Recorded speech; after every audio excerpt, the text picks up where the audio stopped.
Good afternoon. It's a pleasure for us, UNITAR, and the King Hamad Foundation, and the United Nations offices here represented, to welcome all of you. I have a lot of events, trainings, capacity building to young diplomats in New York, and I always say that you are the future. You are the generation that has to take care of it, and hopefully this event this afternoon maybe in a certain way give you some better hope for the future. We live in a world that is not as peaceful as we want, or as equal as we want, but we are trying to working hard on achieve that. The King Hamad Foundation for Peaceful Coexistence is working very hard on that. We have put together a selected group of high-profile panelists that will try to convey to you this message of hope. In order to understand a little bit what the center does, I will show you a little clip about the work. I hope we are ready, Mr. Pelayo. Under the patronage of His Majesty King Hamad bin Isa Al Khalifa, the Isa Cultural Center organized a seminar addressing the concept and vision of the King Hamad Center for Interfaith Dialogue and Peaceful Coexistence, and an introduction to the vast history of the Kingdom of Bahrain's cultural and religious diversity. What has been done for this chair is really great. Everywhere they are saying, this is something new. Nobody tackles this important issue. Present at the seminar were people from all over Bahrain, including students from the Bahrain British School and the Asian School. The reaction and feedback of the students after the seminar was very positive. So we have to start with education, and we began with the King Hamad Chair, the first of its kind in the world. And this is something very important because today we brought young people with us today from several schools and educational institutes in Bahrain because they are our future.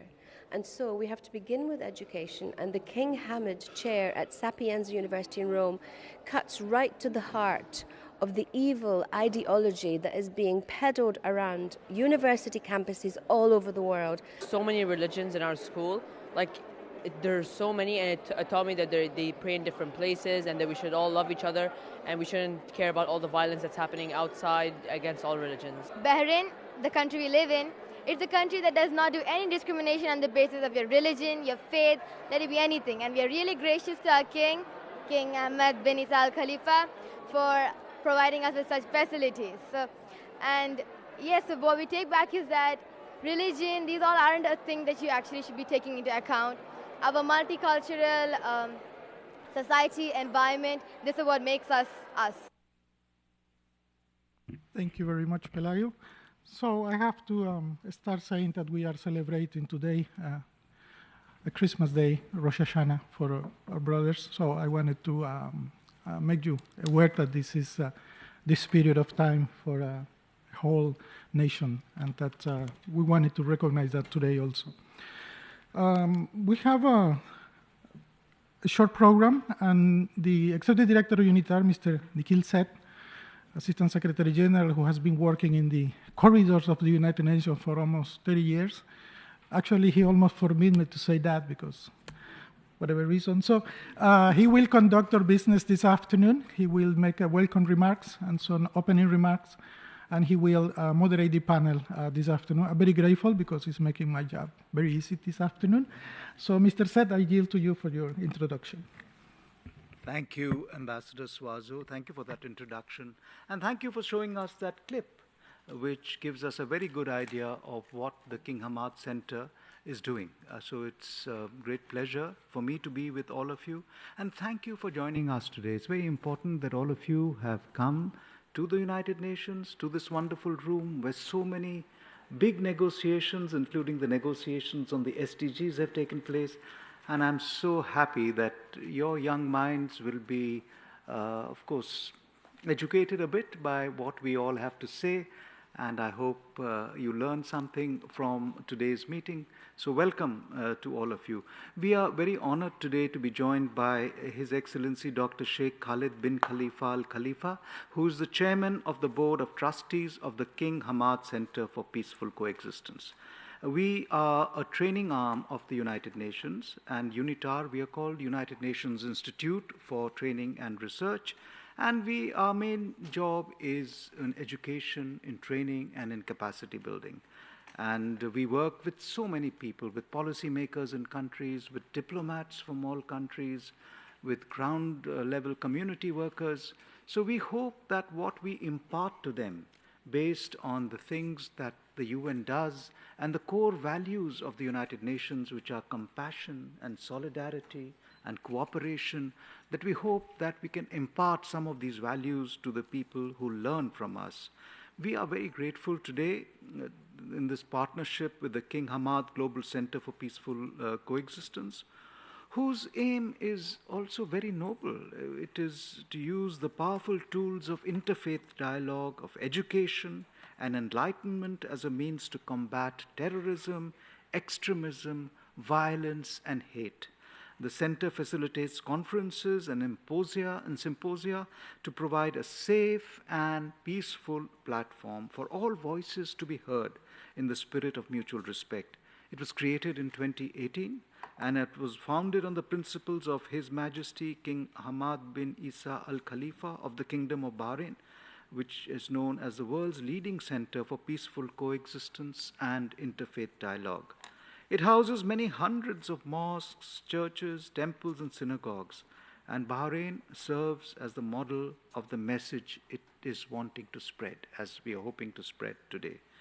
Through our aligned efforts with the center and of the representative of UN missions and organizations, it is our goal that during this information and informative session, we can effectively provide helpful information for all of you to better understand the importance of religious expression and peaceful interfaith coexistence. The center's contribution towards the SDGs was especially focused on SDG 16, which is on creation of peaceful, just societies and strong institutions, and SDG 17, which focuses on partnerships for achieving these goals. Our job in UNITAR is somewhat similar. We host training sessions, events, and conferences that welcome multiculturalism, multiple languages, religions, and nationalities under one roof by educating youth and each other of the importance of mutual respect in relation to religion and all forms of identity, self-expression. We are able to overcome our differences and promote peaceful communication, solidarity, and coexistence. In the current climate that we are all in, understanding and collaboration is needed like never before. While we work in my organization UNITAR to develop institutional, individual, and organizational capacities, we also focus on country-level action for overcoming global challenges. As you all know, we are living through extremely difficult times. War and global conflicts are at a record all-time high. Poverty and hunger are stalking our world. There is a crisis in the cost of living, inflation, and fuel and energy prices.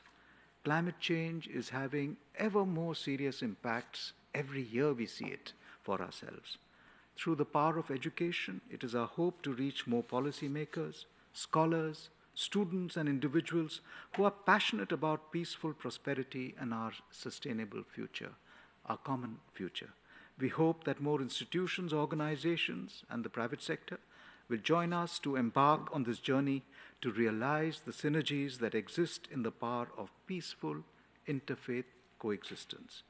Today's event was inspired by the Kingdom of Bahrain's declaration dated 3rd July 2017, and we have the honor to have all the people you see on this podium, including His Excellency Dr. Sheikh Khalid bin Khalifa Al Khalifa, who is the chairman of the Board of Trustees of King Hamad Centre for Peaceful Coexistence, His Excellency Mr. Miguel Ángel Moratinos, the High Representative for the United Nations Alliance on Civilizations, His Excellency Archbishop Gabriel Cassia, the Permanent Observer of the Holy See to the United Nations, and today we also have Mariam Shah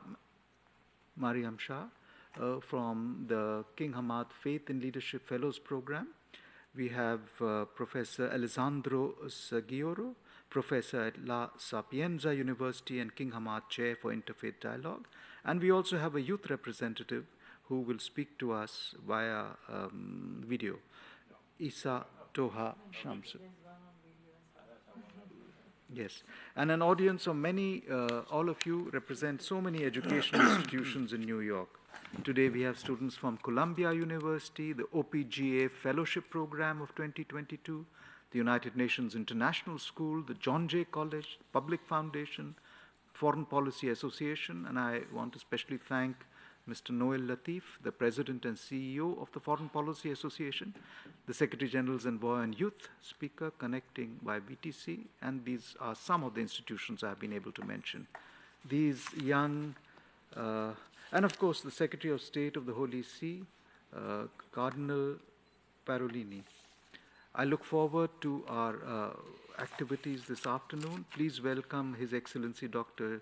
Sheikh Khalid bin Khalifa Al Khalifa, and I have the honor to give you the floor, sir. Sir, thank you very much for this beautiful introduction. In fact, I hope I deserve it, really. Anyway, Excellencies, ladies and gentlemen, good afternoon. I'm honored today to be here among you, among a very prestigious gathering. And what I have seen now is really the young people that are attending, which means that the future for peaceful coexistence is in safe hands. Anyway, I would like to talk about Bahrain, the history of Bahrain, and the importance of this history for our present King Hamad programs and for the future. Because when you talk about the King Hamad programs, are really connected directly to the directly connected to the declaration, the Kingdom of Bahrain Declaration, that linked, or can I say, based on the history of Bahrain. It means that this declaration didn't come out of the blue. It really came from a very long process of history, of peaceful coexistence, freedom of worship.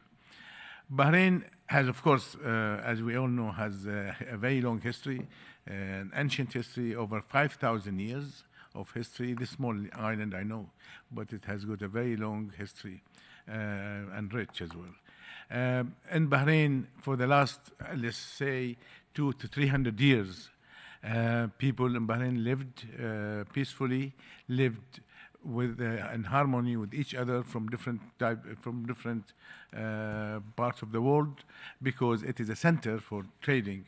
So people came from India, East India, Surat, Bombay, or whatever, and came from East Africa, and came from the Persian shore, opposite to us. So this mixed people who came from different backgrounds, in fact, lived together in peace. And that's because the rulers of Bahrain in the beginning, for over 200 years, encouraged this type of life, encouraged people to respect each other, to accept each other, whether they were Hindus, Muslims, Muslim Shias and Sunnis, or Christians, Jewish communities. Let me start with 1819, over 200 years. 1819, over 200 years, the Sheikh of Bahrain gave permission for the Hindus to establish or build their own temple. That temple, the only one, was the only one for over 100 years. It was I'm sure that even today, in most of the Arab countries, they don't have Hindu temples. Anyway, that was the first in the area, and until now, We respect the Hindu communities, and I myself, everybody else, we know that what Diwali means, what Holi means, and what all the Indian and or Hindu festivals.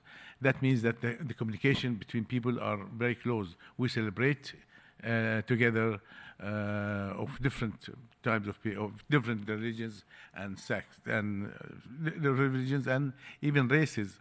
In 18, that's also, we're talking about 19th century, 1892, the ruler of Bahrain again here, Sheikh Isa bin Ali, again here, gave permission to the American mission to establish a church, a school, and a church, school, and a hospital. Imagine when you talk about that ruler that time in 1819, we're talking about 125 years or so. That time, what was in his mind to give permission for a community who came from very far away? Nobody knew what the United States is. There was no oil. United States was not a superpower, and those Christians everybody knew they were preaching for Christianity. How did he agree for a Muslim, conservative Arab ruler to give this? It is the spirit, really. I don't want to take a long time. It's the spirit. Anyway, again, when you talk about 1930, the Jewish community had their own synagogue. It was the first in the area as well. Anyway, so this is the base where the Kingdom of Bahrain declaration laid down. It is on this ground, and this is the background where His Majesty the King has his own visions and how he looked into the future, because he knows that 200 years ago, his grandfathers built this trust between communities, between religions and sects and races. So this respect, in fact, came down now with our new vision through the Kingdom of Bahrain Declaration. The declaration, in fact, based, we know, it is, we all can have this, whether from the internet or maybe here. Anyway, it has 5 articles. The most important, really, idea of this is the faith. Here, in this declaration, we in fact encourage you to have faith. This, regardless of your religion or your sex or whatever, we want you to have faith. Once you have faith, you will never, real faith, you will never be able to conflict with others and harm others as well. That's why, as I said, the declaration, in fact, encouraged us in the King Hamad Global Centre to have programs that connected to this declaration. Now, let me give you a glimpse of our global initiatives. The most important ones. The King Hamad Chair for Interfaith Dialogue at Sapienza University. Professor Sergio is here. He will give us a little much more details about it. It has, it is a scholarship for students to study interfaith dialogue and to be, inshallah, in the future, to be ambassadors for interfaith and peaceful coexistence. Of course, the second one is in association with Cambridge University and Oxford University. The center has initiated the King Hamad Faith and Leadership program. Faith and Leadership program that was designed to train students and graduates to have interfaith dialogue and coexistence in leadership, especially the skills of leadership. Here that we are going to have leaders through this program for and those programs are not for Bahrainis, are not for Arabs, are not for Muslims. They are open for everyone, whether from Sapienza University in Italy, or this program, interfaith program that Bahrain, that's starting. We have our graduate here, Mariam. She will talk about it. Thirdly, the center also inaugurated the King Hamad Cyber Peace Academy. Cyber Peace Academy. It is meant for the young people to have contact with each other through cyber and discuss important ideas, important issues of interfaith, of religious freedom and freedom of worship, and so on. So this is the third one. And of course, as you all know today, that we are very proud to have to sign and establish a good relationship with UNITAR. I would like to thank all the teams really that worked to achieve this important event, and I hope that you all, especially the young people, will be able to benefit from this MOU. Thank you very much. I'm sorry to have took more than I expected. Thank you.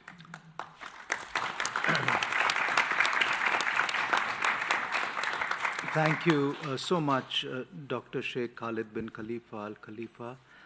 Today is Rosh Hashanah, starts today, and we have Diwali not so far away. Oh, yeah. And October. That's on the 24th of October. And your message resonated with me, as I'm sure it resonated with all the people in this room, that you must have faith. Faith is what drives people. And the common message of all faith is not to hurt or harm anyone. And that simple message that you put out so forcefully is, I think, extremely important for all those who are assembled here today. Ambassador Marco, you wanted to take a little break here for a minute, or should we just continue? Please go ahead. So I have the pleasure now to give the floor to Ms. Jayatma Vikramanayake, who's the UN Secretary General's Envoy on Youth. You have the floor, madam. Thank you very much, Nikhil, Excellencies, distinguished participants, especially the young people in the room. It's my pleasure to contribute to this initiative on peace education and dialogue, which aims to strengthen understanding on the importance of bridging different cultures from across the world to coexist peacefully. First, I want to thank the King Hamad Foundation for Peaceful Coexistence and really congratulate the impressive work that has been done so far. But I also want to especially thank the government of Bahrain, especially His Excellency the Ambassador who is here, who's truly been a champion to support youth issues here in New York at the United Nations, but also for the government to introducing, for an example, the King Hamad Youth Award to really inspire and motivate young activists and young advocates around the world on taking up leadership positions. And of course, our host UNITAR today for convening us all. I think initiatives such as this one are important because they provide us with the opportunity to discuss how religious and cultural diversity can turn into opportunities for constructive dialogue and mitigate conflicts. More so, it provides a platform for recognizing young people such as yourselves in the audience and your efforts in facilitating inclusive and peaceful platforms for diverse voices to be heard, and not only to be heard, but to truly be understood as well. I was born and bred in Sri Lanka, so coming from a country where I've grown up seeing the value and strength of diversity, of multilingualism, multi-religious, multicultural backgrounds, but also seeing how these same differences are often weaponized to instigate conflict and instability between different ethnic religious groups. I'm really interested to follow today's speakers and learn more about how societies can build not just tolerance, but really peaceful acceptance and coexistence among each other. As we continue to face religious and ethnic conflicts around the world, dialogues have been crucial in facilitating both religious and intercultural understanding. Around the world, we are seeing how young people are innovatively bridging different groups of people from all backgrounds. And later today, we will hear from Isaiah from Ghana, who will join us virtually to share about how he has been doing this work, for an example, his own community in Ghana. In diverse societies around the world, from Asia, Africa to Europe, we've seen how young peace builders are responding to conflict by organizing dialogues and trainings and raising awareness campaigns, both online and offline, as a way of fostering understanding between religions and building peace and facilitating community development. As young people have taken on the role of being bridge builders or peer educators, this also reminds us that education is key to advance beyond tolerance towards respect and solidarity. We can only achieve lasting peaceful coexistence and ensure a sustainable future for this generation and for generations to come only by placing children and young people at the center of these efforts. So to echo the summit of Transforming Education Summit that just concluded last week, and particularly the Youth Declaration, which was launched at the summit, young people here at the United Nations, actually in the same room, last Friday, were calling for promoting intergenerational, intercultural, interreligious dialogue and cooperation in education systems to create a better world built on solidarity, diversity, empathy, mutual understanding, and respect. The Youth Declaration is a collective vision of about 500,000 young people who came together at the United Nations last week to tell world leaders what they wanted out of their education systems. And if you haven't already read it, I highly encourage you to read it and support its implementation. Therefore, I believe that it is our collective responsibility as governments, international organizations, youth organizations, universities, to ensure that young people are supported through multi-stakeholder peace education partnerships that amplify understandings across cultures, religions, and identities. As was also recommended to the Security Council through the Progress Study on Youth, Peace and Security, it's vital for all governments, the international community, and key actors to invest in education, including non-formal and informal education beyond school curriculums, to be both inclusive and based on positive values and skills for building and maintaining a peaceful future. So I want to encourage all stakeholders here today to scale up quality education that empowers young people with knowledge and skills about their right to live in dignity, equality, and mutual respect. Building sustainable peace that is founded on peaceful coexistence starts with meaningfully engaging communities, and especially young people in those communities. Investing in young people's capacities will not only transform their lives, but also the lives of their communities and future generations.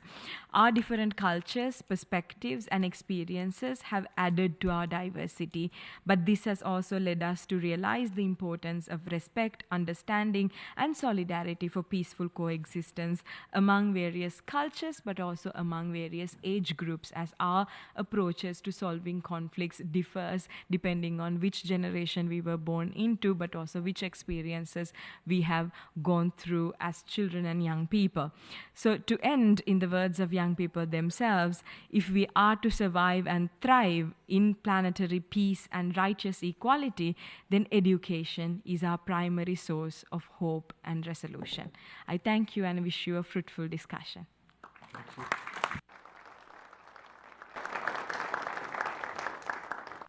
Thank you, Ms. Vikramanayake, and thank you for the messages you've given, and congratulations on the wonderful work you're doing as the Secretary General's envoy on youth. The world is truly a petri dish of divisions and hate, and no society seems to be spared of this, whether you are rich or poor, big or small. It's convulsed so many parts of the world, and we do look forward to listening from the rest of the panelists. How do we get out of this situation that we find ourselves in, and the power of faith and peace and coexistence? How do we reach that bliss? And with that, it's my great honor to give the floor to Cardinal Pietro Parolini. He's the Secretary of State of the Holy See. You have the floor, sir. Thank you. Thank you very much. Excellencies, distinguished delegates, dear young people, ladies and gentlemen, I am glad to be able to offer some remarks at this event focusing on peace, education, and dialogue. And I would like to thank the United Nations Institute for Training and Research and the King Hamad Foundation for Peaceful Coexistence for organizing this conference. The member states of the United Nations, when approving the Sustainable Development Goals, decided to give priority to education through SDG 4, ensure inclusive and equitable quality education, and promote lifelong learning opportunities for all. This requires adequate investment and innovation in education to be framed as a social and political imperative. The benefits of prioritizing education are more than evident, forming people in freedom and responsibility for themselves and society, as well as imparting indispensable skills, including those to access job opportunities, leads to the alleviation of poverty, the achievement of integral human development, and the promotion of peaceful societies. Aware of these advantages, the Catholic Church has, throughout its history, promoted and provided for the integral development of girls and boys, women and men of all ages throughout its educational institutions, offering instruction and care, often in areas and situations where no other educational opportunities were or are available. The Global Compact on Education, launched by Pope Francis, is an equivocal sign of the Holy See's and the Catholic Church's continued commitment to promote education in a form that respects and integrates all aspects of the human person, generates peace, justice, and fraternity, and so hope for the future. Educational programs must have at their core the inherent dignity of the human person. Indeed, the intrinsic purpose of education is to allow each individual to realize his or her full potential, assimilate fundamental values and virtues, and on those foundations shape that person's own future. Education, through dialogue, integration, and social friendship, can make a fundamental contribution towards overcoming exclusion and renewing the fabric of relationship for the sake of a humanity capable of speaking the language of fraternity. The anthropological foundation of dialogue is that human beings are relational beings and cannot live or develop their potential without establishing relationship with others. True dialogue is not an exchange of abstract ideas, but a mutual journey. In this regard, Pope Francis holds dear the principle caminar juntos, journeying together. Once people of different religions and cultures, neighborhoods and nations, begin to walk together in fraternity and friendships, they will begin to recognize how much humanity they have in common, how much beauty and goodness exist in each other, how much wisdom is imbued in the way the other approaches the most important questions of human life. This caminar juntos is a dialogue of life, sharing joys and sorrows. It is about building bridges rather than walls. It begins with a conviction that others have something good and valuable to say and share, with the focus on what unites people rather than divides them, with an attitude of acceptance rather than exclusion.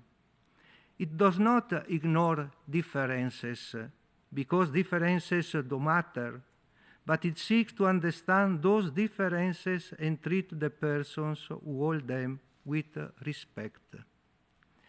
We are called to rediscover the importance of this fraternity so that we can grasp that development, peace, and security. The promotion and protection of human rights ultimately depends on the recognition that the human race is a family, not just a group of competing subjects who happen to live side by side.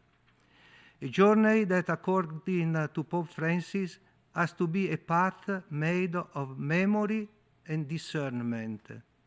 It isn't simply a path we take for the pleasure of it, but it has an end, a goal, which is practical and lights up our way. Hope is also nourished by memory.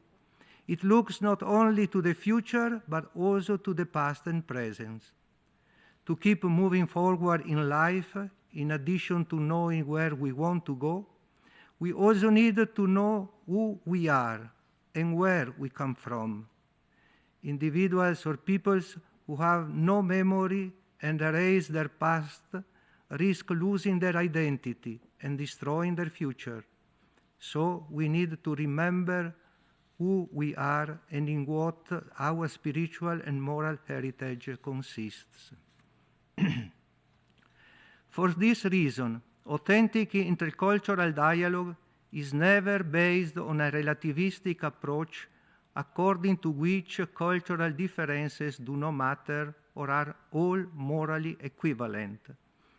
Rather, it is an exercise of discernment of what is good, allowing us to look with hindsight and interpret the past without fear of prejudice, to learn from it both the good that we ought to retain and the harm of which we ought to repent.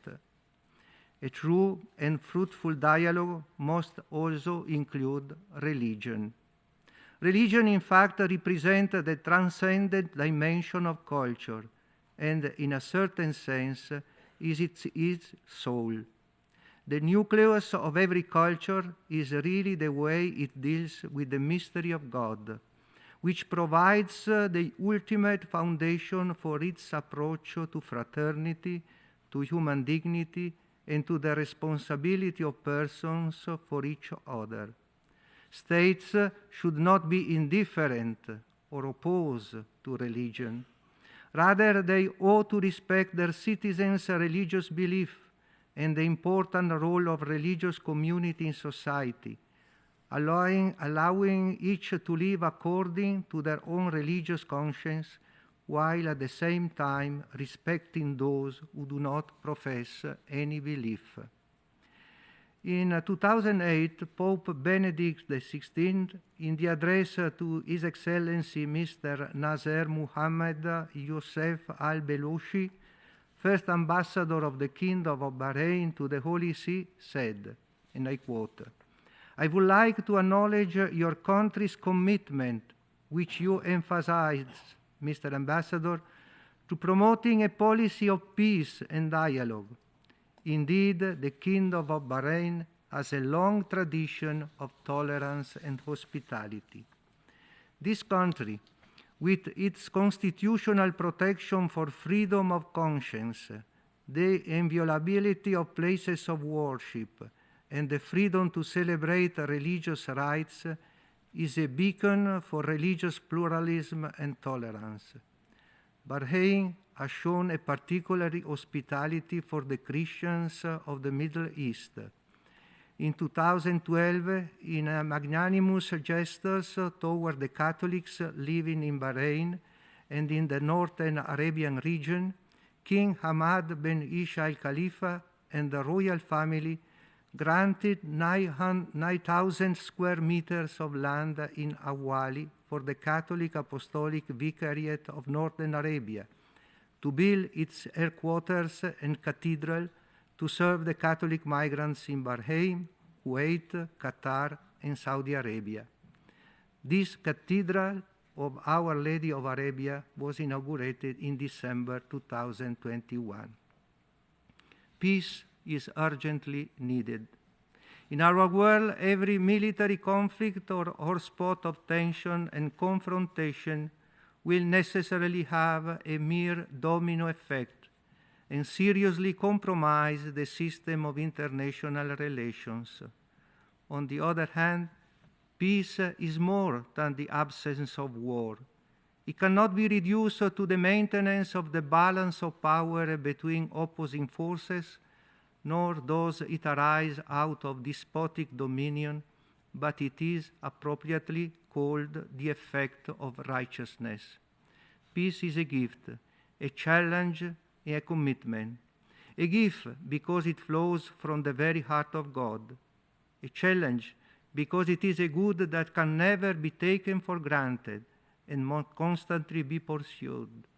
A commitment because it demands passionate effort on the part of all people of goodwill. Dear friends, quality education and intercultural dialogue are a fraternal journey nourished by memory and open to the transcendent dimension of human life. They are indispensable ways towards the goal of peace. They are an important part of our history and an even more important part of our future that will help us fulfill not only the goals of the United Nations Charter, but the hopes of humanity. Thank you for your kind attention.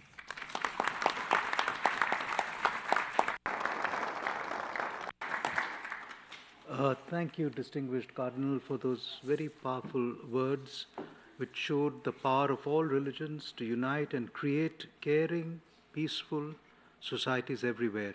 And what you said, Cardinal, is a natural segue to our next speaker, to His Excellency Mr. Miguel Angel Moratinos, who has worked tirelessly as the Secretary General's High Representative, as the High Representative for the United Nations Alliance on Civilizations. Over to you.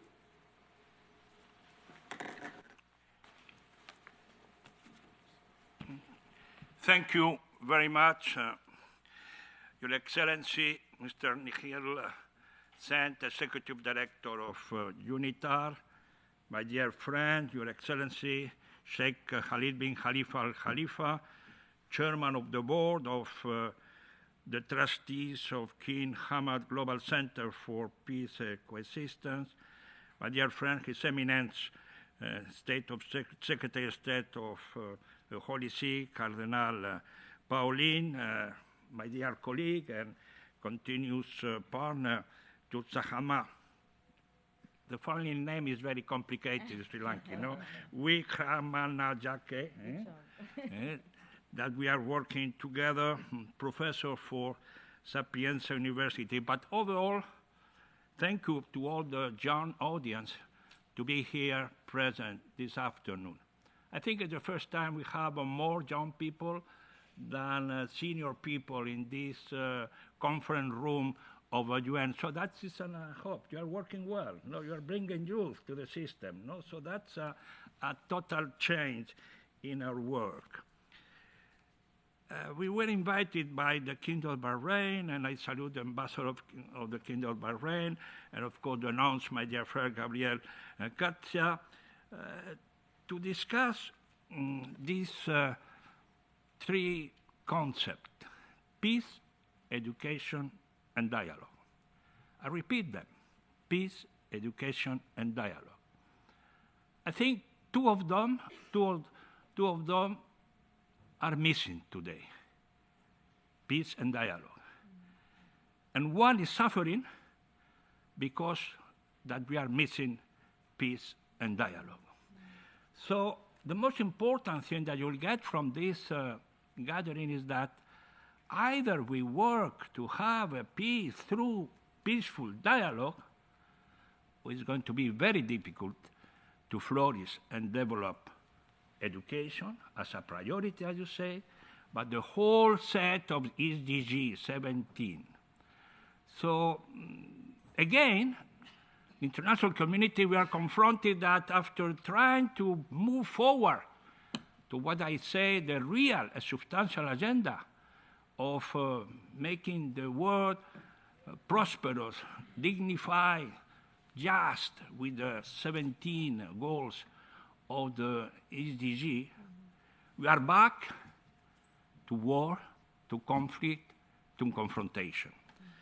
So this is where the United Nations Alliance for Civilization is trying to work, because that is the mandate that we have been told. The United Nations Alliance for Civilization trying to build bridges among different cultures, religions, civilization, actors, in order that we can work for living together as a one humanity. It is true that just a few days ago, the Secretary General of the United Nations convened the Transformative Education Summit that Maham was mentioning. He outlined his vision on education, which was also included in Our Common Agenda report. The COVID-19 pandemic has had a devastating impact on learning worldwide and adversely impacted progress on Sustainable Development Goal 4. The pandemic has also exposed the digital divide that deprived billions of students around the world for accessing classes. But, my dear friend, before the pandemic, we have seen setback in our education system, from inequalities in education opportunities to the poor quality of education in many countries across the globe, including the rich countries. The current education system are failing student and society. Let's be frank, they are not fit for purpose. So looking at the current global scene, we see a sharp rise in stigma, polarization, racism, and hate speech against vulnerable communities. This is where education comes into play. Teaching about humanistic universal values of compassion, fraternity, diversity, and human dignity for all. That should be the real curricula of education. Technology, science, progress, very important, but where is human being? Where we go? So while traditional education focuses on improving literacy and facilitating the transmission of knowledge and skill from one generation to the next remain vital, there is a growing need for transforming education, such as global citizen education, which nurture those universal shared values. Traditional education and transformative education complement each other. Transformative education is one that develops student capacity to adapt to a rapidly changing world and equip a student with a set of skills that meet the needs of the new labor market. We have long recognized at the United Nations Alliance for Civilization that education is a core component of any healthy, diverse, just, and inclusive society. Therefore, education is one of the pillars of the work of UNOSC, United Nations Alliance for Civilization, intersecting with the youth pillar. Here are a few examples of this project and program. UNOSC Young Peace Building Program is a peace education initiative that creates a safe space to support young people in gaining knowledge and skill in order to enhance their positive role in issues of peace, security, and preventing violent extremism. The fellowship program encourages intercultural cooperation between young civil society leaders from Europe, North America, and the MENA region. During their educational exchange trip, UNOSC fellows interact with a wide range of local stakeholders to explore opportunities for collaboration, exchange good practices, and how to address current global challenges. The Plural Plus Youth Video Festival, a partnership between UNOSC and the International Organization for Migration, support the global distribution of youth-produced media amplifying the voices of young people on topics such as migration, diversity, and social inclusion. Or the Youth Solidarity Fund, support youth-led organizations that foster peaceful and inclusive societies. Seed funding and capacity building is provided to projects that demonstrate innovative and effective approaches to intercultural interface. Finally, the Global Forum of the United Nations Alliance of Civilization are a leading platform for promoting interreligious, intercultural dialogue, for prevention of violent extremism, which can be conducive to terrorism, as well as for forging or collaboration with like-minded partners. Participants include members of government, policymakers, experts, civil society, and UN representatives. Youth events occur during the UNOC Global Forum and are framed as an opportunity for dialogue between young people and decision makers. The UN Plan of Action to Safeguard Religious Sites, developed by my office in 2019 in the aftermath of the attack against Mosque in Christchurch, New Zealand, this plan of action dedicates a section to the issue of prevention to identify and address the underlying root causes and societal grievances that lead individuals and groups to commit terrorist attacks against people of other faiths in the places of worship. Among the recommendations for state and religious leaders, there is an emphasis on investing, of course, in education from an early age to ensure that children have access to curricula that promotes tolerance and mutual understanding, and on promoting education initiatives that highlight the role of religious society in bringing people together.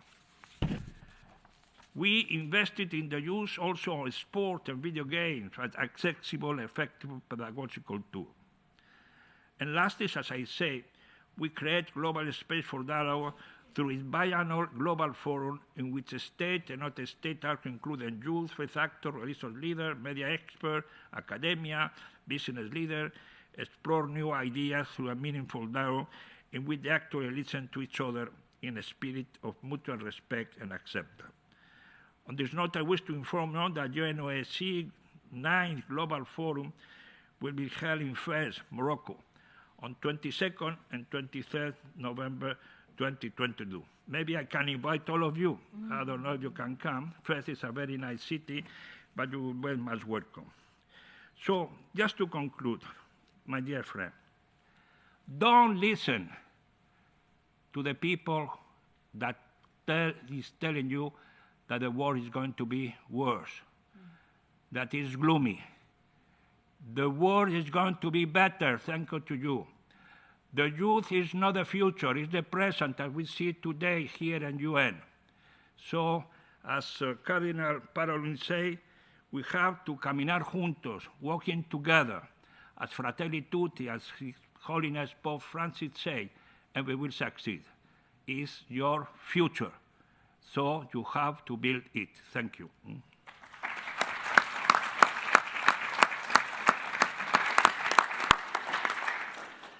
Thank you, High Representative for the United Nations Alliance on Civilizations. I give the floor now to Mariam Shah, who is a certified trainer for the King Hamad Faith and Leadership Fellows Program at the King Hamad Global Centre for Peaceful Coexistence. You have the floor, madam. Thank you so much. Thank you all. Excellencies, ladies and gentlemen, and esteemed panelists. I would first like to express my gratitude to His Royal Majesty King Hamad bin Isa Al Khalifa and His Royal Highness Crown Prince Sheikh Salman bin Hamad Al Khalifa, Prime Minister, for presenting us with these opportunities as Bahraini youth.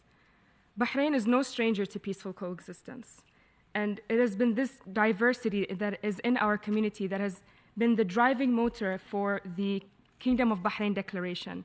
And I urge you all to take a minute and read it, because it covers basic human rights and SDGs that promote peaceful coexistence through education. And on that note, I would just like to quote the opening statement of the Declaration. Ignorance is the enemy of peace. It is therefore our duty to learn, to share, and to live together by the tenets of faith in spirit of mutual respect and love. Notice how the first words are to learn. Education is very valuable. And as young people, we have the right to education. It is now more than ever that we urge states to invest in young people because we've seen the fruits of this labor. Through the Kingdom of Bahrain Declaration, we have initiated 3 educational youth-based programs. The first one is the King Hamad Interfaith Dialogue Chair at La Sapienza in Rome.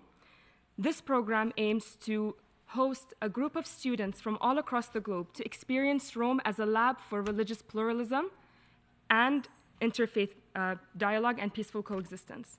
Through this program, we were able to bring students from all around the world to discuss topics relevant to today's climate, topics such as hate speech, online and in person, and how to identify it and combat it.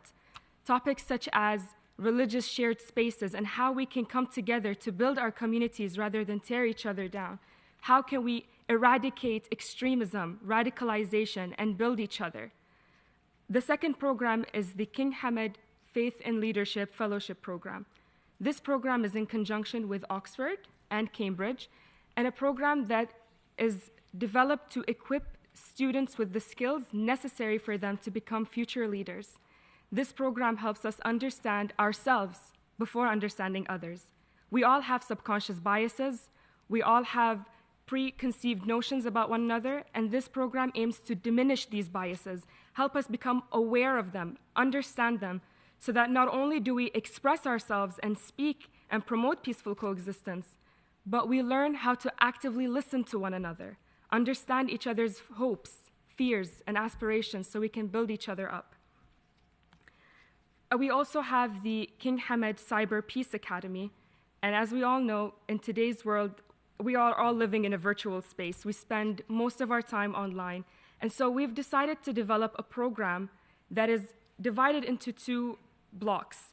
The first program is called Shaping Peace, and this program collaborates academics, diplomats, individuals who are in position to shape their communities along with students.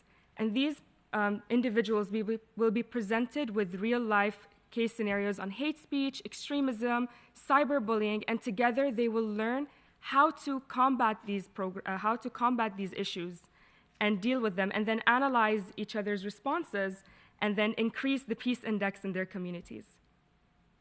The second block of this program is the Growing Peace program.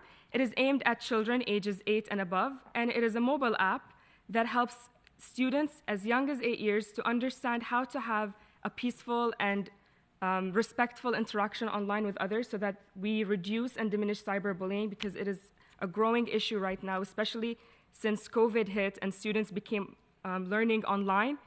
Cyberbullying has increased more than ever. And so we thought of ways to diminish and eradicate this kind of behavior.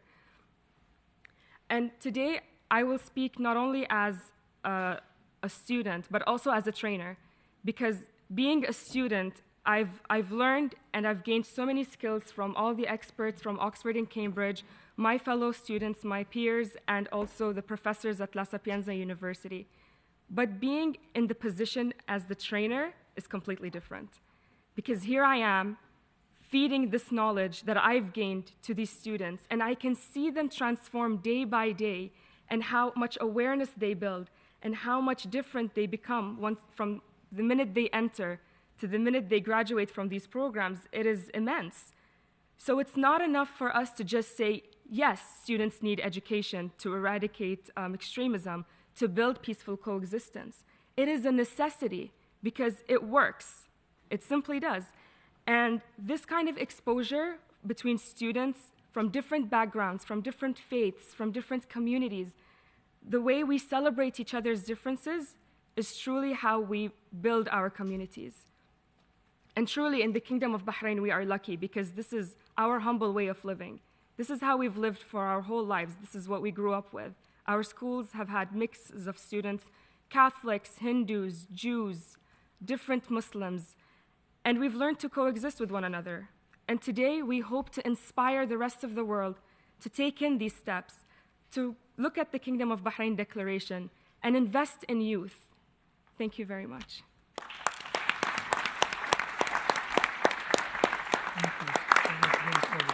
Thank you, Mariam, for your words, and thank you also for the wonderful practical things you're doing to get this bridge between education and peace. We now go over to, he was probably one of your professors, Professor Alessandro Saggioro, who is a professor at La Sapienza University and King Hamad Chair for the Interfaith Dialogue.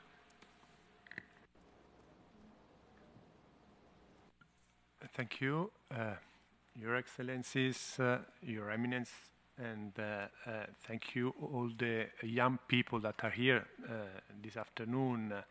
I'm deeply impressed from the audience of today. During the speeches of the other panelists, I was listening and finding many of the words that I wanted to say, and listening to His Eminence Parolin, I found a better definition of peace, education, and dialogue than the one that I prepared for you. And also the presentation of the other colleagues and friends, and also of the young girls, if you allow me to say like that, but that introduced their activities and their experiences. They deeply impressed me. And so now I have no words to say, but what I want to do is to talk with you as I would do as a professor with my students. I am not a politician, I'm not a relevant person, I'm just a professor. This is my work in my university, that is one of the biggest in Europe, and is in the heart of Rome, the heart of Catholicism and of Christianity. I think it's a symbolic point of view from where I see the world. I'm an historian of religions with a specific perspective. And I'm lucky in doing that. And I also have been very lucky to meet the Kingdom of Bahrain and the project that we have been listening to in order to change the point of view and to improve the possibility to share the freedom, the democracy, the richness of the point of view of the center of Catholicism and Christianity from Rome in order to acquire another point of view. I've been visiting Bahrain for the first time a few years ago, and it's the opposite of the people from Bahrain. I have to witness that these places are very deep inside the history, and starting from the museum in which you will find the first inscription where the Dilmun country is described as a peaceful country centuries and ages ago. And then you will see places of worship that testify the history and the willingness, the wish and the determination of this country in order to produce a religious freedom that is uncommon in this area, and that we can learn and share. I saw the Catholic Cathedral growing up from the sun, and it's now a wonderful building that I hope you will be able to visit.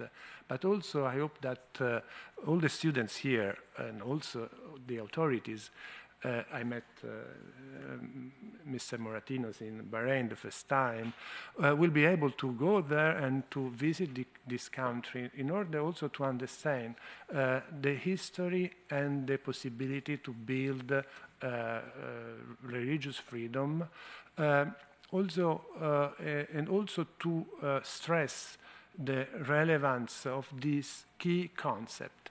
What I wanted to say is that peace, education, and dialogue are very difficult words.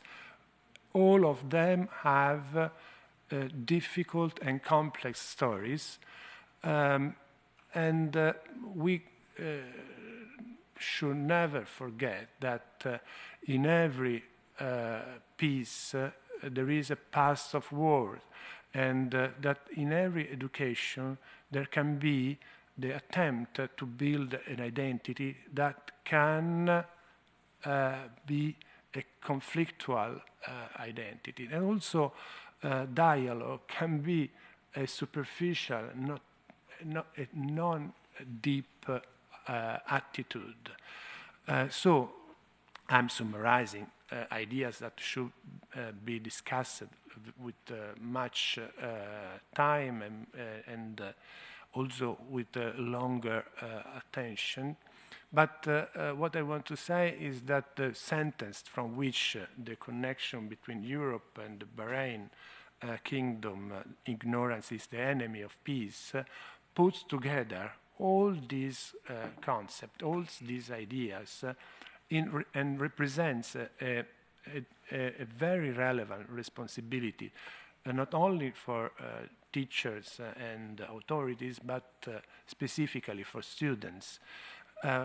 You are studying different topics and for different reasons, but every day when you give effort, when you give your time, when you give your life to your study, you are helping the project that you have been listening to this afternoon.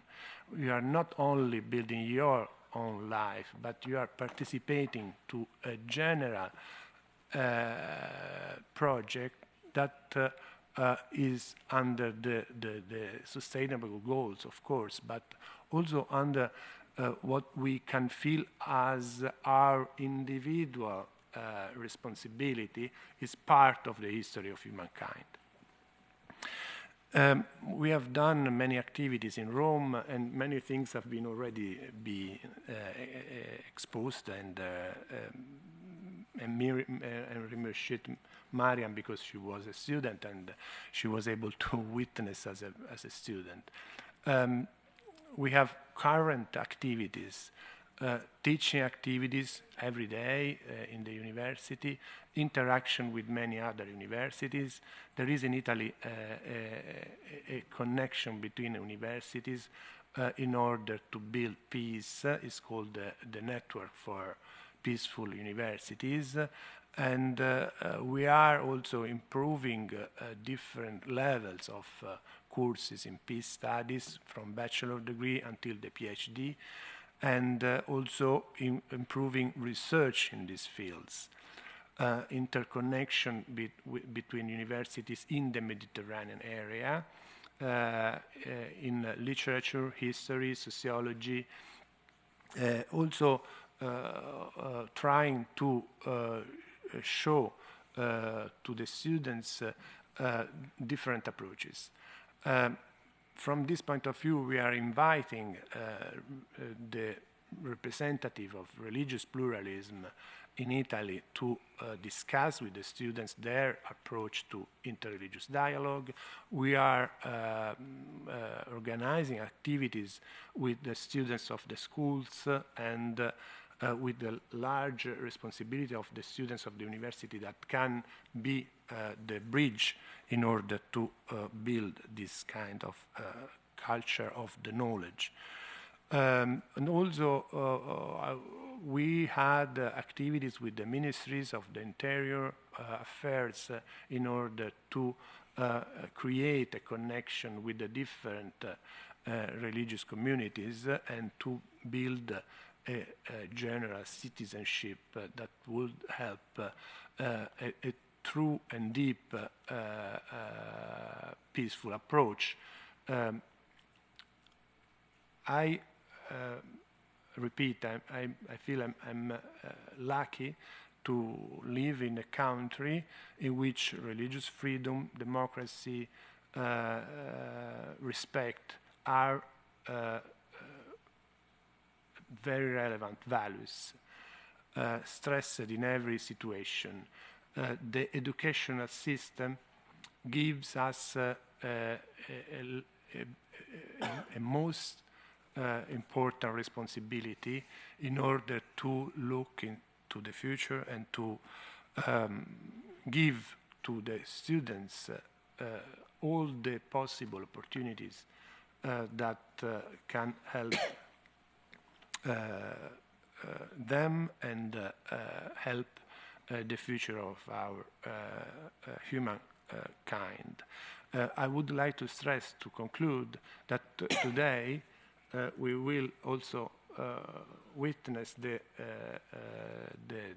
memorandum of understanding between the King Hamad Global Centre and the United Nations Institute for Training and Research, and I am looking forward to see the transformation of the memorandum of understanding into concrete actions for the students. I hope that it will be possible to move around the world, to share educational systems, to share to share points of view, and to build a stronger knowledge of our colleagues, of the others, of people from other countries, starting from the concrete experience. Mariam, and thanks again, said to use Rome as a lab, but also this building, this town, is a wonderful lab in order to understand the difference between religions and to build respect. In this building there are objects of many years ago, starting from the Hammurabi, a copy of the Hammurabi code.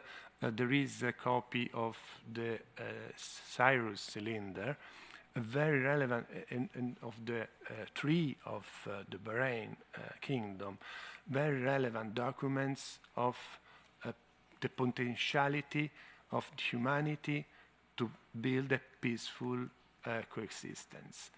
The potentiality cannot be left alone. We need to work for it. Thank you for your attention.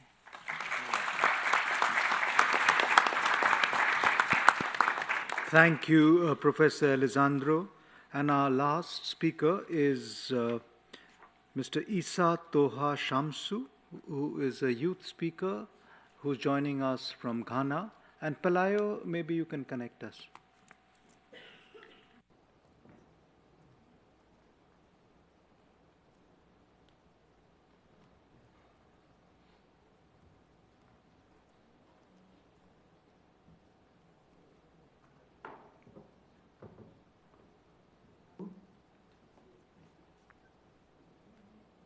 Can you hear me? Yes, you're coming through loud and clear. Perfect. Thank you very much. Greetings of peace to you from Ghana. My name is Isa Toha Shamsu, the Executive Director of African Students for Interfaith Tolerance, a youth-led peace-building organization operating in Ghana since 2019. I'm so pleased and excited to be with you for this important discussion. I would like to first of all express my recondite gratitude to the organizers of today's program, that is the United Nations Institute for Training and Research, and King Hamad Global Centre for Peaceful Coexistence for convening this high-level conference and for also the kind invitation. I also appreciate all the previous speakers for their insights and great contributions. And thank you to the participants for sitting in through. African Students for Interfaith Tolerance, or ASFIT, was founded as a result of young people's passion and dissatisfaction with rising intolerance and violence, both at home and abroad. While I was at Teacher Training College, the world witnessed two major manifestations of hate in 2019. The first occurred in New Zealand and then in Sri Lanka. For days, I was wondering what I could do in my capacity to bring people of different faiths together in order to foster peaceful coexistence and unity. My research and self-introspection resulted in the creation of a dialogue platform on WhatsApp in 2019 for me and my fellow students to learn about the faith of other people. We subsequently grew out of the WhatsApp group into a registered non-profit organization a year later. We also adopted a mission, which is to build sustainable peace, interfaith harmony, and development by empowering Africa's youth and engaging religious actors for sustainable development. Indeed, ignorance is the enemy of peace. It is therefore our duty to learn, to share, and to live together by the tenets of faith in the spirit of mutual respect and love. These are the kind, wise words of His Majesty King Hamad bin Isa Al Khalifa, the King of the Kingdom of Bahrain, earlier quoted. The reason for starting with this quote is simple. Our ignorance of others, their beliefs, their struggles, their aspirations, and culture usually leads us into conflict with them. If not managed properly, this conflict then progresses into violent or armed conflict. Ignorance is not only a big challenge in my context alone, it applies almost everywhere. Our world today is sadly marred with incidents of violent conflicts, and countries deemed to be relatively peaceful are not left out of hate-driven attacks, both internal and external. Take Ghana, for instance. It faces human security issues, such as human rights abuses, high youth unemployment, children living on streets instead of being enrolled in school, women headquarters, locally referred to as Kayeye, who moved from the northern to the southern part of the country and seek for greener pastures, to issues of prolonged unresolved chieftaincy, land, and intermittent intra and interfaith disputes, and more recently, the high threat of extremist infiltration and attacks. Therefore, we have been working collaboratively with young people and religious and traditional leaders in communities through interfaith and intercultural dialogues, but also with the police, local assemblies, government institutions, local youth groups to promote trust building and open lines of communication through stakeholder dialogues. We have learned repeatedly that dialogue remains the pathway to resolving our conflicts when our interest seems to conflict. It is fundamental and critical for long-lasting peace and enhanced cooperation in our pluralistic communities. We make use of dialogue as a tool to get to know one another. Our first interfaith dialogue was designed for students to know about the other people's religion, and they were thrilled to know why their friends carry out some of their religious rituals and practices, and this encouraged them to share their views freely and lively. Since then, we have been hosting dialogues of different kinds. Our recent community-based dialogue, which was held in February this year, under the theme Building Bridges Through Interfaith Dialogue Amidst COVID-19, in commemoration of the World Interfaith Harmony Week, as we have been doing for the past years, focused on knowing an enemy, stranger, a neighbor, and finally a friend, drawing inspiration from religious scriptures and traditions. Over 70 people participated in the interfaith dialogue, including the chief of the community, Wale Wale, his elders, religious leaders, students, and community members. The dialogue was held with the understanding that religion plays an important role in how we see other members of society and can be a powerful tool for peace or violence. We also looked at how we could see people beyond the lens of ordering, instead with love and compassion. In addition, as part of a training program for young people known as the ASFIT Young Peace Builders Fellowship Program, we introduced participants to dialogue for practice in both their personal and personal lives. Ours and the work of many other young people out there is a clear testament to the impactful role of young people in conflict prevention and in the maintenance of peace and security through dialogue and understanding. But as you may be aware, Our work as young people, like our colleagues across the globe, is confronted with many challenges. And that is why we wholeheartedly welcome the United Nations Resolution 2250 on youth, peace, and security, which recognizes that young people play an important and positive role in the maintenance and promotion of international peace and security, and the subsequent YPS resolutions. And quite recently, the United Nations General Assembly resolution on the establishment of a UN Youth Office. On education, there is an urgent need to invest in education, capacity, and future of young people to enterprise, to innovate, and to discover solutions to our complex problems, not a rise in military budgets. A cedi, dollar, or a pound spent on funding military aggression anywhere on this planet has an opportunity cost. And this opportunity cost is enormous. Similarly, it is time to see us young people as partners, a resource, and stakeholders, not a problem to be solved or a threat. We welcome friends and partners to join hands with us to scale up our work and to sustain our work. Thank you very much for your audience, and I'm truly pleased to be with you. Thank you very much.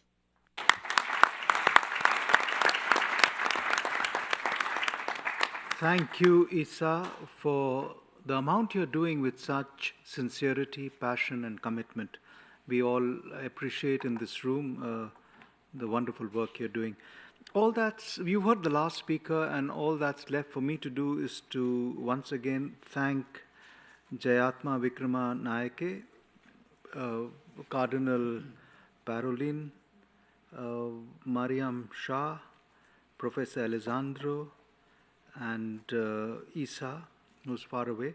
But my sincere thanks to all of you, and of course to Dr. Sheikh Khalid bin Khalifa Al Khalifa.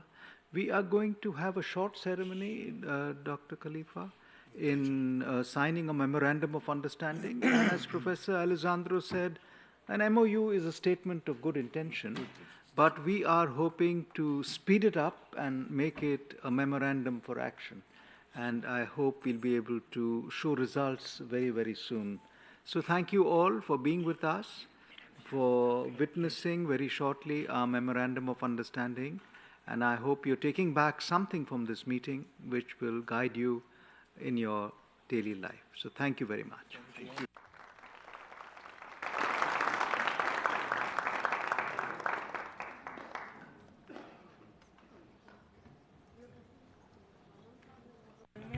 Please stay seated while we sign the memorandum of understanding. For a second, please. Yes. Yes, we can do that. Come have a group photo here standing. That will be good.